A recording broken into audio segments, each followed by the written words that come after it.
Hello, everyone. Ife Aribisala is my name, and I am a family life practitioner.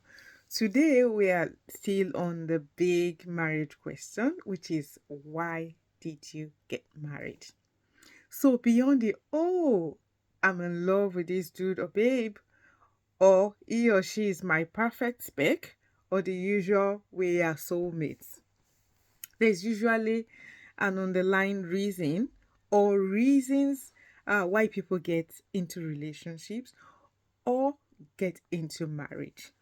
Uh, and if these reasons are not shared and understood by both parties enough to preserve and develop their relationship, people can set themselves up for dashed hopes due to unmet expectations, and these can often lead to discouragement, disappointment, and disconnection in marriage. For instance, a person who goes into marriage with the sole purpose of having children, yeah, people do that, or raising an heir, and then there is delay in having children. Such a person would easily um, lose interest.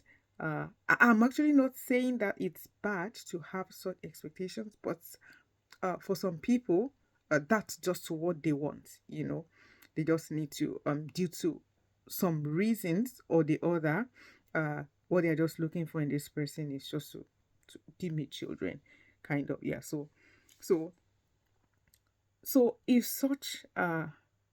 there's delay in having children in such a situation, such a person can easily lose interest in their partner in the relationship. They can easily get discouraged, get embittered, and disconnect because of unmet expectations. And this can sometimes lead to separation and even divorce.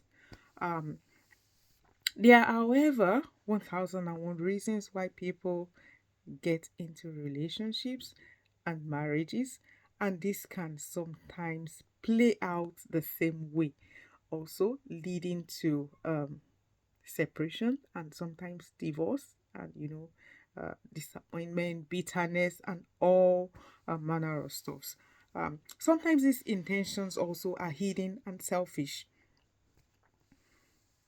you know uh, they are actually hidden for selfish reasons, and sometimes it isn't. It's just maybe some deeply buried desires and fantasies.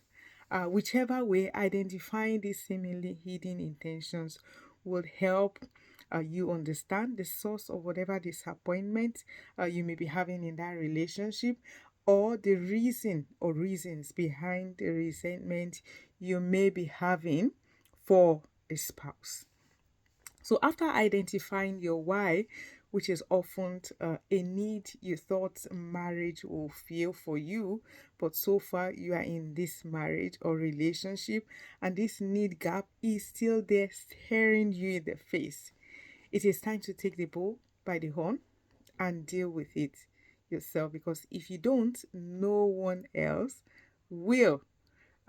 So I think the first thing to do is to discuss these expectations with your partner.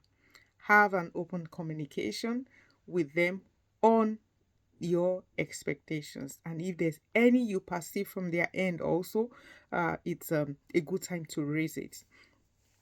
After that, you need to evaluate whether your expectations are realistic and attainable for both of you.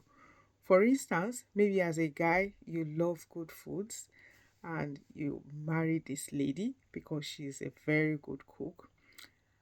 But alas, being a career woman also on the side, she gets promoted to this new role that is highly demanding and requires her to be away from home more often than not.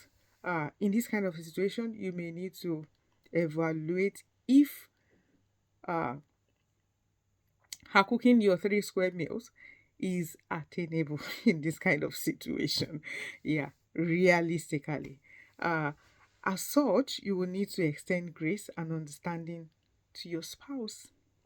If you can cook also, you can take things up to show support, to show love. Uh, and so uh, you should also be willing to compromise. Yeah. And find common ground where both of you can feel heard and understood. Not just one person insisting on what they want part time. Yeah. And if need be, it's also important to or good to seek guidance from a professional, and that is a therapist or a counselor. Yeah. Thank you for joining me today. Uh, See you next time as we continue on the discussion on the big marriage question. Thank you and see you soon. Bye.